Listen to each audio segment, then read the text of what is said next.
Ang babaeng walang pahinga, Ma'am Cheryl. Grabe. Walang summer at rainy season kay Ma'am Che. Pag ayaw umulan, may dilig. Papaya at saging. Grabe nga pamunyag ni Ma'am Cheryl ba? Di sa ilalim ni Ma'am, tapos na? Yes. Grabe. Tag-ilang ganyan yung dilig mo? Dalawa. Tingnan nyo po. Gumanda na yung kanyang ano dito. Sagingan na lakatan hanggang doon sa ilalim. Hanggang dito. Ba't hindi mo man pinutol yung dahon ito? Wala nang oras kasi pag ganito kasi kinukuha yung dahon. Wala nang oras. Grabe si Ma'am Che oh. Pati papaya oh. Ang init-init pa nga ng panahon pero nako lahat. Ganyan sa kasipag. Hindi ko kaya yung kayang gawin ni Ma'am Che. Kasi ako matanda na, siya bata pa. Nako, siya ay 15 lang, ako ay 50 na. Nako. Oo. Napakalawak po kasi hanggang doon sa ilalim, hanggang doon.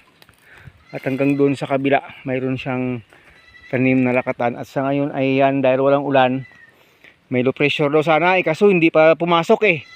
Makakapasok sana ma'am, yung low pressure, edi ayos na. Ganda ng lakatan yun. May nyog, ayan pa. Oo, may mga nyog pa yan. Oh. Nyog, may dragon fruit pa. Lahat na lang. Grabe. Papaya.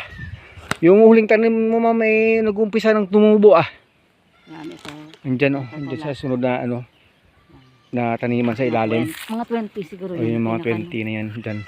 Diniligan ko na yan kahapon. Oo, kahapon. So, bale, hanggang dito, mga nataniman ni Ma'am na lakatan ay mga 600, 700 na. Ganun na kadami. Mula dun sa umpisa hanggang dun sa ilalim. So, ibig sabihin no, next year ay mayaman na si Ma'am Che pag ito ay na-harvest na. Dito marami ng pera yan dito. Lalong-lalo na ngayon. Lalong-lalo na ngayon. Ma'am Che, magkano na yung presyo ngayon ng lakatan per kilo? 65 ang 65 wholesale. yung wholesale, yung retail 70, 100 something. kung hinog ang retail ay 120 to 150, parang ganun sa hinog. Yung supply kulang. Wala. Nag-harvest kami kanina konti lang, iwan ko lang aabot ng 50 to 60 kilos lahat. Tatlong ano na yun, tatlong may-ari na ng lakatan yun. Si Sir Agri dyan busy si Sir Agri kasi mag-uuling yan dyan sa taas. Kasi tataniman pa yan ni Ma'am Che dyan ng lakatan pa rin. Yun nga, kasi expansion sa ng expansion. Ito ma'am, mga ilang buwan na ito ma'am? Magdadalawang buwan pa lang. 2 buwan. Naitanim mong 2 buwan. Ngayon ay March 2 na. Ibig sabihin po ma'am, ang ganda pala sa ng paglaki nito, ano? Bilis lang sana kung may ulan sanang puspusan ako. Ayun. Medyo lang na, umiinda na sa kulang sa tubig. Pag ganyan kaya support talaga sa pagdidilig. Nag-replant si Ma'am Che dito ng iba kasi may mga tama ng banchitap, talagang kailangang ma-replace agad-agad. Para habang may panahon pa, okay. Yun po mga ka-agri. Yung mga natin ma'am, yung mga goat natin, umakyat na ba lahat? Hindi pa. Maya para konti. Masyadong mainit pa 3 o'clock in the afternoon pa lang. Ay, ayan, puspusan ng nagdidilig si Ma'am Che dito sa kanyang mga lakatan. Yung basa-basa pa po. Yan po. Dito sa Pilapil ay may mga coconut at saka dragon fruit. Okay yung dragon fruit kahit walang dilig-dilig. Okay yan. Walang problema yan. Mabubuhay yan ma'am. So, plano mo dito, lagyan mo rin ng dito. Pag ng kakapitan. Pag umaba na ito. Itong mga dragon fruit. Ganda na ng mo ma'am ng coconut mo ma'am Mga ilang buwan na kasi itong transplant dito, di ba? May hanggang dun sa kabila. Ganda ng farm ni Ma'am Che. Pagdating ng rainy season, ako dito ipapakita natin sa inyo dito yan pag nadaanan na ito ng medyo malakas-lakas na ulan, makikita nyo mga ka-agri, biglang gaganda itong mga banana ni Ma'am Che dito. Yun talaga sa pag-agrikultura, kailangan masipag talaga. Hanggang sa muli po, si Ma'am Che ang babaeng walang pahinga. Grabe.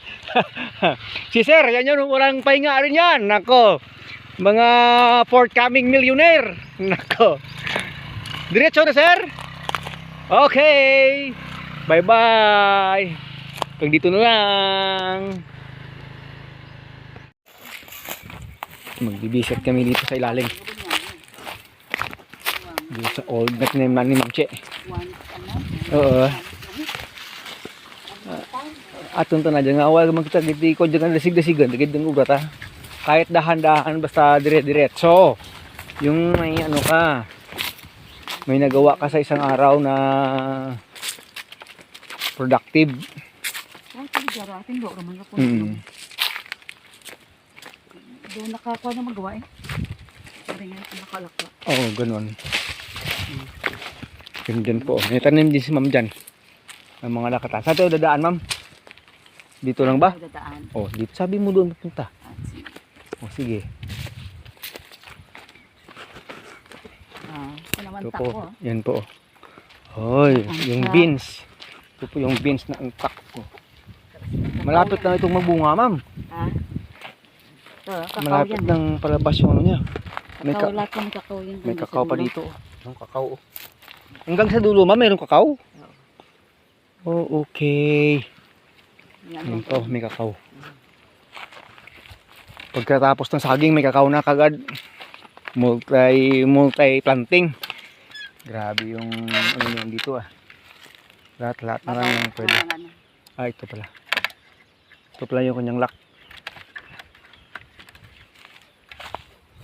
Kasi dito sa unang tanim ni Mama, mayroon pa kasing mga signal grass sa gitna. Yung gagawin niya, uubusin lahat. Kukunin lahat yung mga nakatanim dyan na napier at signal grass. Nakikita mo talaga diferensya. Oo. Kasi iba talaga pag walang damo yan dyan na nakikipag ano eh. Kompetensya sa tawag sa saging. Oo, yan. Bawat puno pala mayroon ng ano eh. Oh, nagdilig pala si Ma'am dito. Nagdilig talaga siya. Bawat puno pala mayroon ng animal manure, mayroon ng goat manure. Oh, ayan. Wow, ha. Lahati na natanggal. Grabe.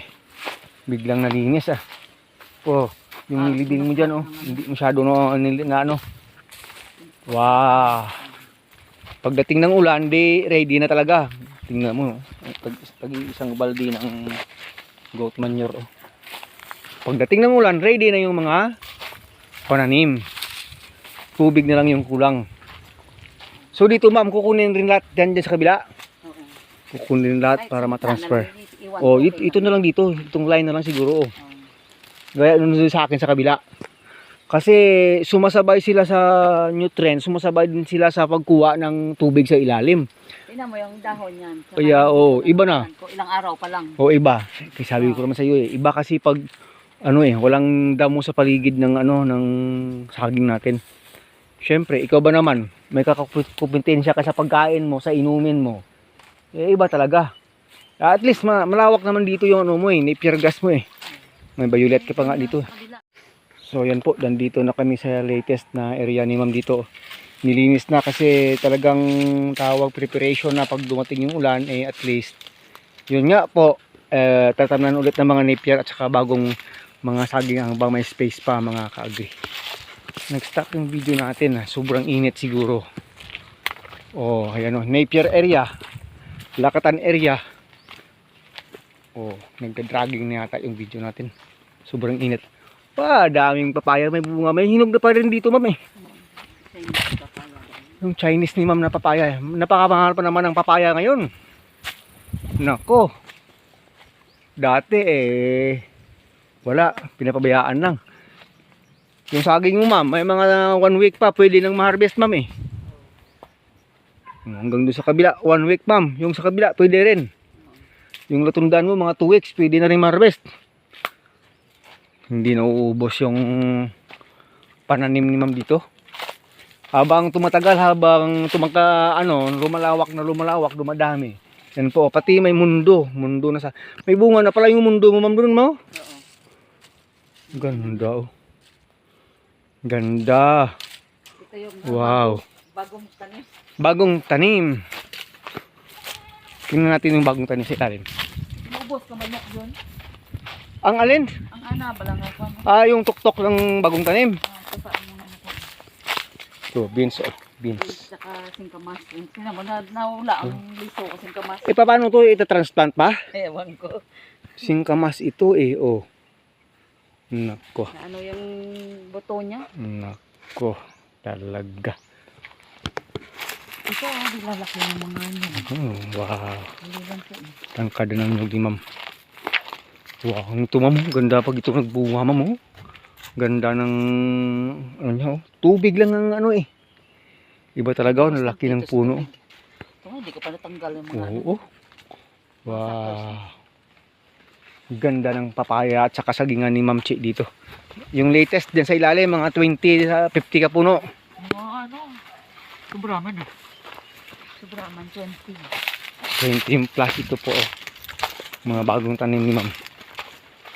Ay nako, puspusan talaga si Ma'am. Padami lang ng padami yung tanim. Oh. Yung alin? Sa gitna, yan ang nang tinukaan ng manok. Oh. Malapit kasi sa manok. Lalabas na rin yan. Mabubuhay rin yan. Okay. Okay. Ba't medyo mababaw yung tanim mo? Malalim ba yung butas mo o mababaw lang? Ito mababaw. Oh. Wala pa ano. Oh. Hindi pa natapos. Oh. Di sa ilalim na okay naman yung mga napier gas. Ano yung napier mo? Lawak ng napier gas eh. Walang problema sa napier mula doon. Hanggang doon puro napier. Sagingan. Green na. May mga nyug. Wow. Okay.